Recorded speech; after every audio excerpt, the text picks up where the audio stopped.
സുഹൃത്തുക്കളെ, 100 വർഷങ്ങൾക്ക് മുൻപ് സംഘം സ്ഥാപിതമായപ്പോൾ അക്കാലത്തെ ആവശ്യങ്ങൾ, അക്കാലത്തെ പ്രശ്നങ്ങൾ മറ്റൊന്നായിരുന്നു.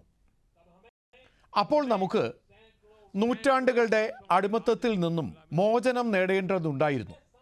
നമ്മുടെ സാംസ്കാരിക മൂല്യങ്ങളുടെ രക്ഷ ആവശ്യമായിരുന്നു. എന്നാൽ ഇന്ന് 100 വർഷങ്ങൾക്ക് ശേഷം ഭാരതം വികസന പാതയിൽ മുന്നേറുകയാണ്. ഭാരതം ലോകത്തെ 3ാം സാമ്പത്തിക ശക്തിയായി മാറുകയാണ്.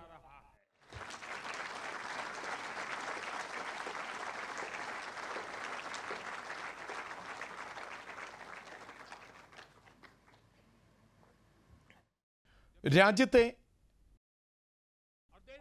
വലിയൊരു ദരിദ്ര വിഭാഗം ദാരിദ്ര്യത്തെ പരാജയപ്പെടുത്തി മുന്നേറുകയാണ്. നമ്മുടെ യുവാക്കൾക്ക് പുതിയ പുതിയ മേഖലകളിൽ അവസരങ്ങൾ ലഭിക്കുന്നു. ഗ്ലോബൽ ഡിപ്ലോമസി മുതൽ ക്ലൈമറ്റ് പോളിസി വരെ ഭാരതത്തിൻ്റെ ശബ്ദം ലോകത്ത് മുഴങ്ങിക്കേൾക്കുന്നു.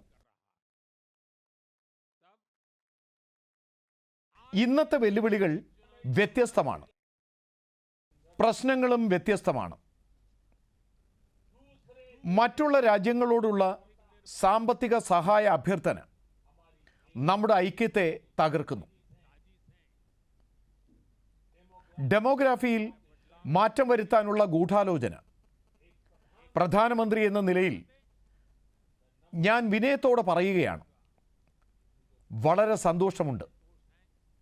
നമ്മുടെ സർക്കാർ ഈ വെല്ലുവിളികളെ ശക്തമായി നേരിടുകയാണ്.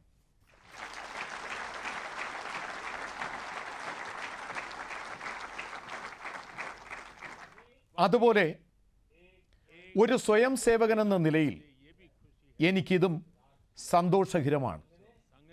രാഷ്ട്രീയ സ്വയം സേവക സംഘം ഈ വെല്ലുവിളികൾ മനസ്സിലാക്കുക മാത്രമല്ല, ഇതിൻ്റെ പരിഹാരത്തിന് മാർഗരേഖയും തയ്യാറാക്കിയിട്ടുണ്ട്.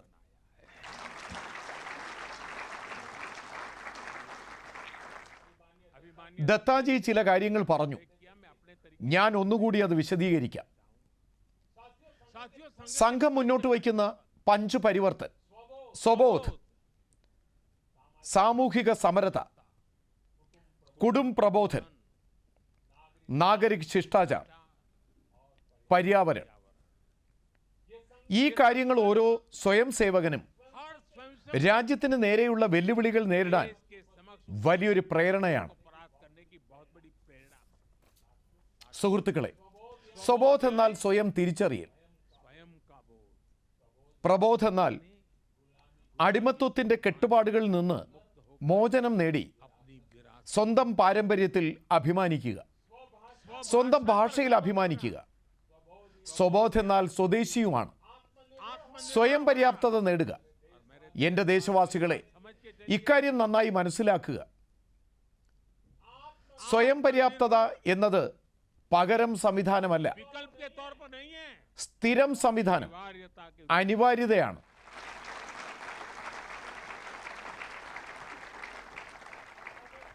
സ്വദേശി എന്നത് നമ്മുടെ സമൂഹത്തിൻ്റെ മൂലമന്ത്രമാകണം. നമുക്ക് വോക്കൽ ഫോർ ലോക്കൽ പദ്ധതിയുടെ വിജയത്തിനായി വോക്കൽ ഫോർ ലോക്കൽ എന്നത് നമ്മുടെ ആപ്തവാക്യമാക്കണം.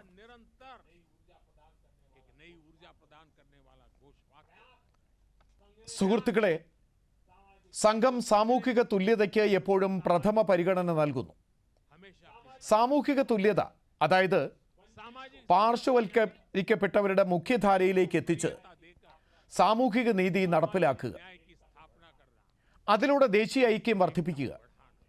ഇന്നുണ്ടാകുന്ന പല കാര്യങ്ങളും നമ്മുടെ ഐക്യത്തിൽ, സാമൂഹിക നീതിയിൽ, ചിന്തകളിൽ, സംസ്കാരത്തിൽ പ്രഹരമേൽപ്പിക്കുന്നു.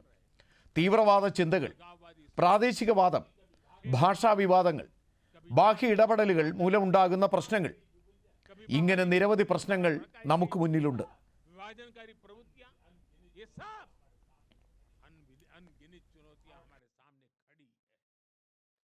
നാനാത്വത്തിൽ ഏകത്വം എന്നതിലാണ് ഭാരതത്തിൻ്റെ ആത്മാവ് കുടികൊള്ളുന്നത്. ഈ ചരട് പൊട്ടിയാൽ ഭാരതത്തിൻ്റെ ശക്തി കുറയും. അതിനാൽ ഈ മന്ത്രത്തെ നാം മുന്നോട്ട് നയിക്കണം, അതിന് ശക്തി പകരണം. സുഹൃത്തുക്കളെ, തുല്യനീതിക്കുന്ന് ഡെമോഗ്രാഫിയിലെ മാറ്റം എന്ന ഗൂഢാലോചന എന്ന വെല്ലുവിളി നേരിടുന്നു. ഇത് നമ്മുടെ ആഭ്യന്തര സുരക്ഷയ്ക്കും ഭാവിക്കും ദോഷകരമാണ്. അതിനാൽ ഞാൻ ചെങ്കോട്ടയിൽ നിന്നുകൊണ്ട് ഡെമോഗ്രാഫിക് മിഷൻ പ്രഖ്യാപിച്ചിട്ടുണ്ട്.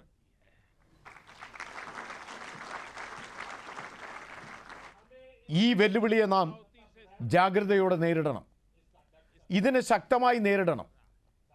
സുഹൃത്തുക്കളെ, കുടുംബ പ്രബോധൻ ഇന്ന് കാലത്തിൻ്റെ ആവശ്യമാണ്. സാമൂഹിക മാറ്റത്തിനായി പരിശ്രമിച്ച പണ്ഡിതന്മാരുടെ ഭാഷ.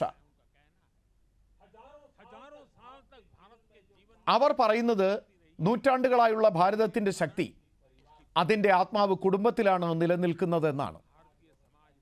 ശക്തിയേറിയ കുടുംബ വ്യവസ്ഥയാണ് സമൂഹത്തെയും രാജ്യത്തെയും ശക്തിപ്പെടുത്തുന്നത്.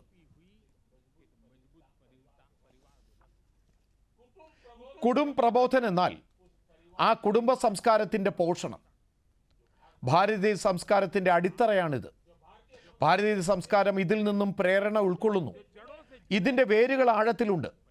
കുടുംബങ്ങളുടെ മൂല്യം, മുതിർന്നവരോടുള്ള ആദരവ്, സ്ത്രീശക്തിയെ ബഹുമാനിക്കുക, യുവാക്കളുടെ സംസ്കാരം, കുടുംബ ഉത്തരവാദിത്വങ്ങൾ നിറവേറ്റുക, അത് മനസ്സിലാക്കുക, കുടുംബത്തെയും സമൂഹത്തെയും ബോധവൽക്കരിക്കുക, ഇത് വളരെ അത്യാവശ്യമാണ്.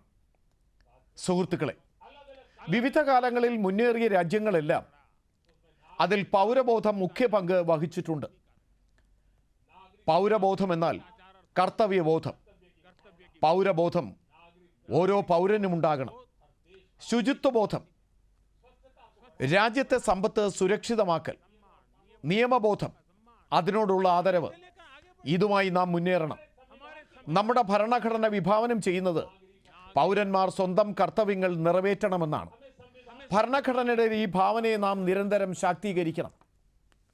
സുഹൃത്തുക്കളെ, പരിസ്ഥിതി സംരക്ഷണം നിലവിലെയും വരുന്ന തലമുറയ്ക്കും വളരെ ആവശ്യമാണ്. ഇത് മാനവരുടെ ഭാവിയെ ബന്ധപ്പെടുത്തുന്നു. നാം ഇക്കോളജിക്കും പ്രാധാന്യം നൽകണം. ജലസംരക്ഷണം, ഗ്രീൻ എനർജി, ക്ലീൻ എനർജി, നിരവധി പദ്ധതികൾ ഈ മേഖലയിൽ ഉണ്ടാകണം. സുഹൃത്തുക്കളെ, സംഘത്തിൻ്റെ ഈ പഞ്ച് പരിവർത്തൻ അത് രാജ്യത്തിൻ്റെ ശക്തി വർദ്ധിപ്പിക്കും. രാജ്യത്തെ